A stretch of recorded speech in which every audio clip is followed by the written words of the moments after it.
दोस्तों ओम नमः शिवाय, हर हर महादेव। तो आज हम लोग यात्रा करेंगे विष्णुपद मंदिर का। तो देखिए हम लोग पहुंच चुके हैं बैतरनी तालाब के पास और इस तरह का यह तालाब है। और बैतरनी का भी अलग महत्व है दोस्तों हम लोग को शास्त्रों में, क्योंकि जैसे हम लोग को जानकारी मिली है कि भगवान को प्राप्त करने के लिए बैतरनी से पार होकर ही हम लोग को जाना पड़ता है। और उसी बैतरनी तालाब का एक प्रतीक रूप यहाँ पर है, इसका नाम रखा गया बैतरनी तालाब। और श्रद्धालुगण इसी में पितृपक्ष में स्नान करते हैं और स्नान करने के बाद ही विष्णुपद मंदिर में जाकर भगवान के दर्शन करते हैं। तो ये रहा बैतरनी के बारे में जानकारी दोस्तों। अब हम लोग चलेंगे आगे और देखेंगे कि आगे का दृश्य कैसा है दोस्तों।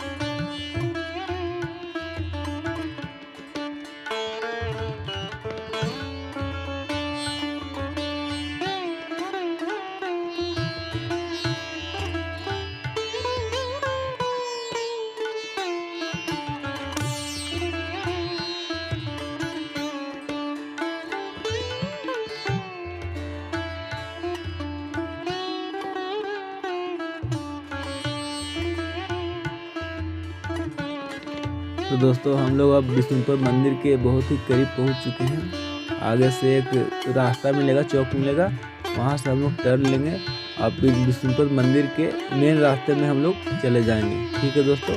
तो देखिए यहाँ पर एक तालाब मिला है, इसे ब्रह्म तालाब बोला जाता है दोस्तों। तो चलते हैं हम लोग आगे।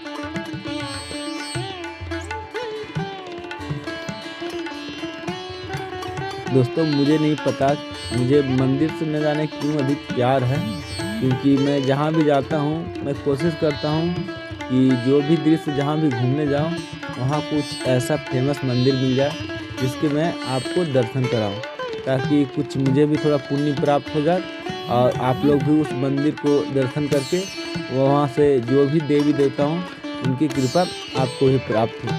ठीक है दोस्तों, अब चलते हैं आगे और देखिए मोड़ आगे आने वाला है और फिर उसके बाद दिखाते हैं कि विष्णुपद मंदिर कैसा है। तो देखिए दोस्तों ये विष्णुपद मंदिर का पहला दृश्य है। जय भगवान विष्णु की। आप लोग भी प्रार्थना कीजिए भगवान विष्णु से कि आपके जीवन में मंगलमय हो। तो देखिए दोस्तों हम लोग पहुंच चुके हैं अब विष्णुपद के प्रांगण में और ये देखिए यहाँ का दृश्य। अब आप लोग देखिए, मैं दिखाता हूँ आप सभी को। तो इस गेट में देखिए दोस्तों भगवान विष्णु के 10 अवतारों के बारे में जानकारी दी गई है, उनकी मूर्ति उकेरी गई है इस गेट पर दोस्तों।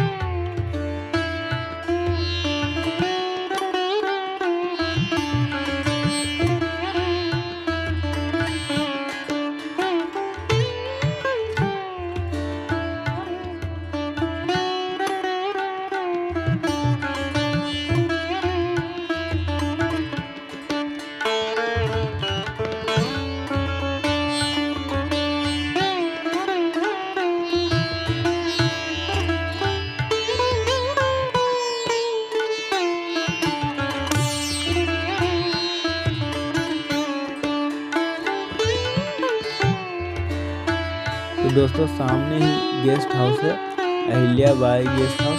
तो जो भी यात्री अगर आते हैं तो विष्णुपद मंदिर के जस्ट सामने में आप लोग रूम लेकर रह सकते हैं और बगल में विष्णुपद मंदिर है, तो आप वहाँ दर्शन कर सकते हैं दोस्तों।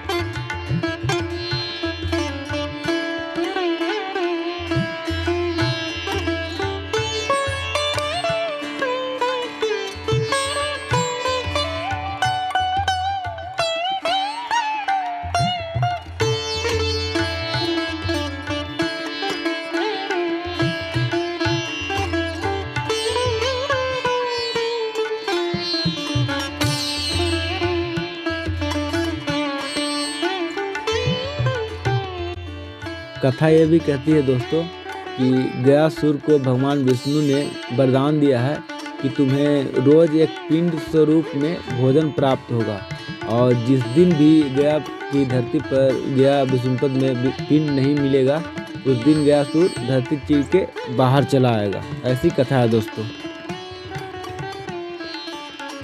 देखिए दोस्तों, यहाँ भी मंदिर के ऊपर में भगवान के 10 अवतारों का मूर्ति से चित्रण किया हुआ है।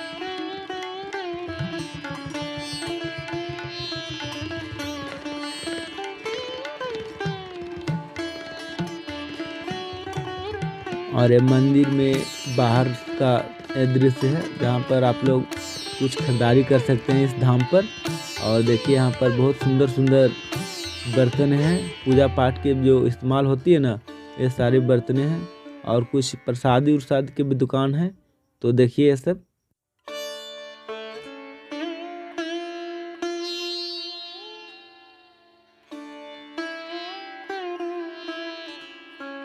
ये भैया मुझसे पूछ रहे थे कि आप रिकॉर्डिंग क्यों कर रहे हैं, तो मैंने उन्हें बताया कि मैं जहाँ भी जाता हूँ, घूमता हूँ, और मंदिर हो या फिर कोई ऐसा टूरिस्ट प्लेस हो, उसको शूट करके अपने चैनल पर डालता हूँ। ठीक है दोस्तों।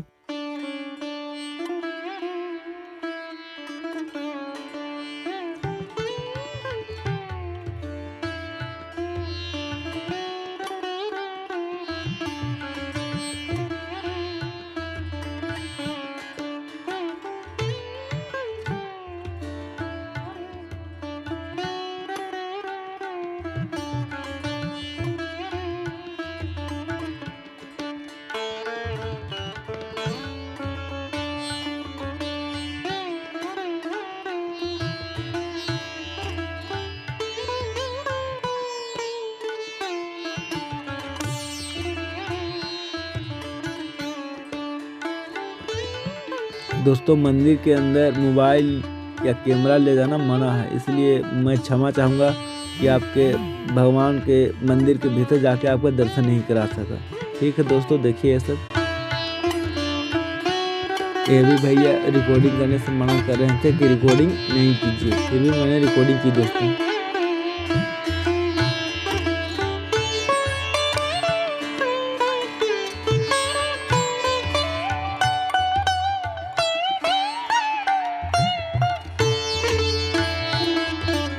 दोस्तों, मेरा माइक ख़राब हो गया था। अब हम लोग जा रहे हैं घाट की ओर, जो विष्णुपद नदी के तट है, फल्गु नदी का, उसकी ओर जा रहे थे। और उसी दौरान मैंने शूट किया, यहाँ पर कुछ बातें भी की थी आपसे, लेकिन क्षमा चाहूँगा कि मेरा माइक ख़राब रहने के चलते वो सब बहुत रिकॉर्ड नहीं हुआ। लेकिन इसीलिए मैं बोल के बता रहा हूँ कि जो ये रास्ता है यही घाट की ओर जाएगी। और यहाँ पर बहुत सारी जानकारी दी थी मैंने आपको, वो मुझे याद नहीं रहा दोस्तों, मैं क्षमा चाहूँगा। लेकिन आप सोच सकते हैं मेरा माइक ख़राब था। ठीक है दोस्तों।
दोस्तों मैं बताता चलूँ कि जो बिशुनपुर आए हम लोग घूमने के लिए, तो इसकी एक कथा है, अपनी कहानी है। तो कहा जाता है कि एक गयासुर नाम एक राक्षस हुआ करता था, जिन्होंने अपनी घोर तपस्या करके ऐसा शक्ति प्रदान प्राप्त किया कि जब भी कोई उसके पास दुखी व्यक्ति आए तो मृत्यु को प्राप्त न होकर सीधे वो स्वर्ग को प्राप्त हो जाए।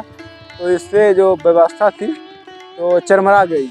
तो सभी देवतागण गए भगवान विष्णु के पास और उनसे विनती किए कि ये व्यवस्था सही नहीं है, वो उस तरह से मुक्ति देते हैं। तो भगवान विष्णु ने गयासुर से कहा, तुम जो ये कर रहे हो तुम्हारे लिए ठीक है, लेकिन जो संसार चल रहा है इस तरह से चल रहा है उसके लिए एक खिलवाड़ है। तो गयासुर ने माना ये गलत है।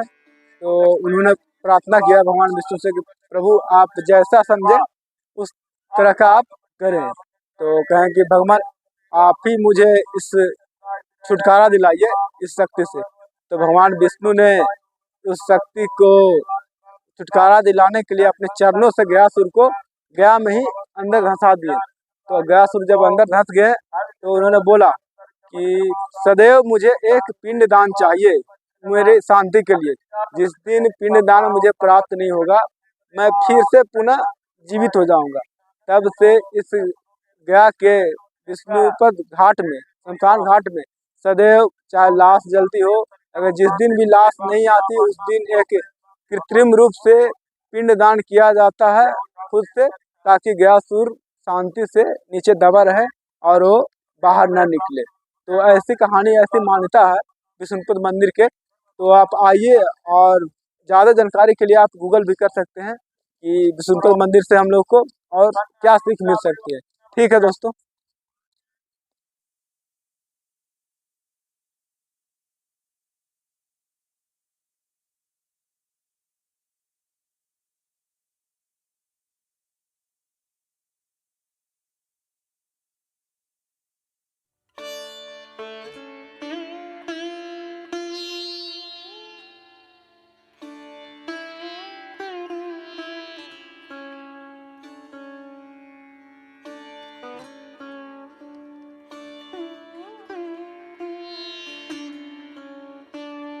देखिए दोस्तों, ये सब सारी लकड़ियां हैं, इससे चिता जलाई जाती है, क्योंकि यहाँ पर प्रतिदिन 5, 6, 10 चिता जलती ही जलती है, इसीलिए इसकी व्यवस्था की गई है।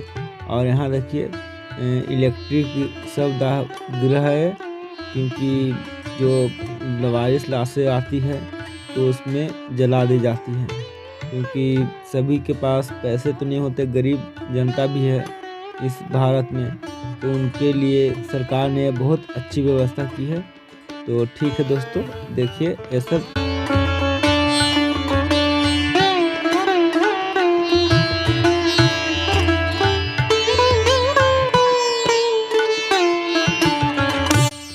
दोस्तों, ये वेटिंग हॉल है, प्रतीक्षा घर, जो भी सब जलाने आते हैं यहाँ रुक के विश्राम करते हैं दोस्तों।